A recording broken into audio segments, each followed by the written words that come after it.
Hey guys, this is Vinny with J-Tech. So we just talked about our pre-alignment inspection. So right now, all our suspension components should be good. So we don't have to worry about anything like that. First thing we're gonna do is we're gonna stripe our tires. That way we can measure our toe in and toe out when it's time to do that. So the first thing you're gonna do is, as you can see, the truck's jacked up, just enough to spin the wheels. And you're just gonna take some spray paint right here, spin the tire, and just put a mark all the way down the middle. And then to make sure our mark's consistent, you just take a block of wood. You're just gonna stick the screwdriver against the wheel where you painted, and you're just gonna spin the tire. And as you can see, we've already have it done. I'm just showing you how to do it. There's already a mark there, and there's one on the other side. So the next step is to pull the truck inside. Make sure we come to a rolling stop. That way the truck's sitting naturally how it is when it drives. And I'll see you guys inside. Thank you. All right, guys. So second part of the video, we've got the truck pulled in now. First thing we're gonna do is we're gonna measure our axle setback. So it's pretty easy to do. You're gonna come over here to your U-bolt on the where your axle pad meets the U-bolt, and you're gonna find a set point. Some of the older trucks, there's a grease fitting. On this truck, there's a bolt right here, the pivot point of your leaf spring. So we're gonna go off of that. So let's see here. We've got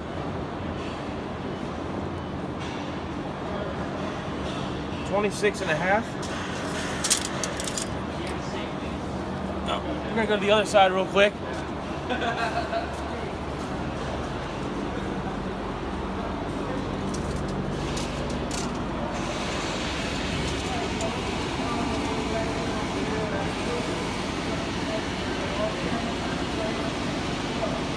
And okay, so over here we've got 26 3/4.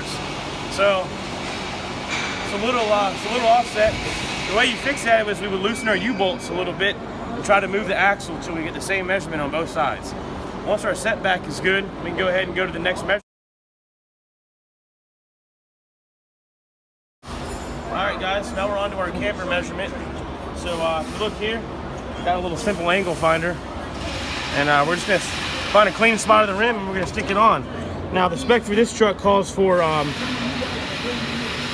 0 plus or minus 1 degree of camber, and right now we're showing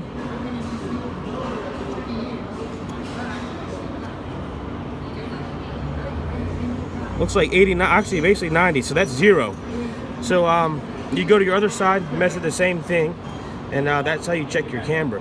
Now on these trucks, camber is not adjustable. In other words, if your camber is wrong, something with your suspension components is wrong. Your kingpin, your steering knuckle, the spindle. Check your caster. That is your forward or rearward tilt of the kingpin. So what we're going to do is we're going to measure the top of the frame here. All right, we're showing 0 degrees. Now what we're going to do is we're going to put it on the pad right here, the axle pad. And that looks like got 4 degrees. So in other words, we have 4 degrees of positive caster in our kingpin. And the way you adjust that, if you look right here, underneath the leaf springs on the axle pad, there are shims that are thicker or thinner on each side, and that will actually change your caster of your kingpin, and that's how you can get it right. Alright, so we're going to have somebody hold it on the other side, even with the mark. So right here we're reading 82.5. So go to the other side.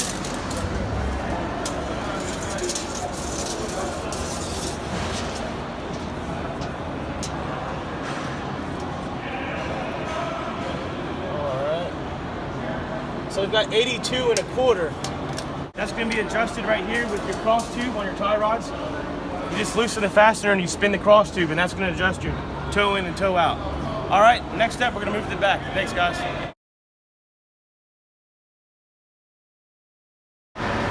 All right, guys, now we're back to the tandem axles.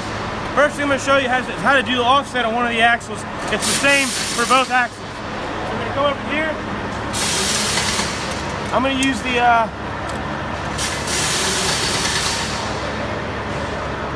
so we're going from the edge of the rim to the inside of the frame, and I'm getting 11 inches. So we're gonna go to the other side.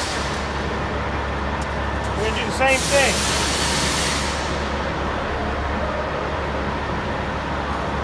All right, it's 11 and an 8. So we got an 1/8 inch offset. The way you fix that, you look at your radius rod right here.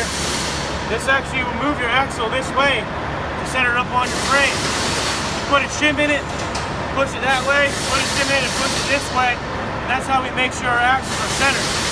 You go up to the next axle, and you're gonna do the same exact thing. Make sure it's centered to the frame. Next thing we need to do is, now that we know our front tires are good, we gotta do our thrust angle. Basically, we gotta make sure our back tires are not pointing a different direction than our front tires. So the way you do that is, you get the tape measure. If I know where I stuck it, he's got it. You're gonna run a string around, hook it anywhere you can. And what we're gonna do is, we're gonna pull it.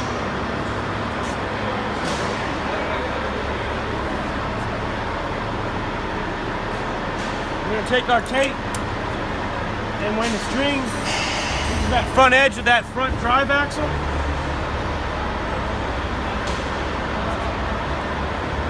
right there,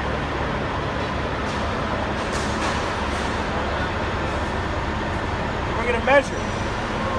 I've got 1.5 inches. So now we're gonna go to the other side and measure the same thing. If this side's 1.5 inches and that side was 1 inch, that means your tires are actually pointing 1/2 inch this way, which means the thrust angle's off. So the way you fix that is, you come over here. It's also shims, believe it or not. If you can get a picture right here of this pivot point on this leaf spring, there's obviously some spacers or some shims right here.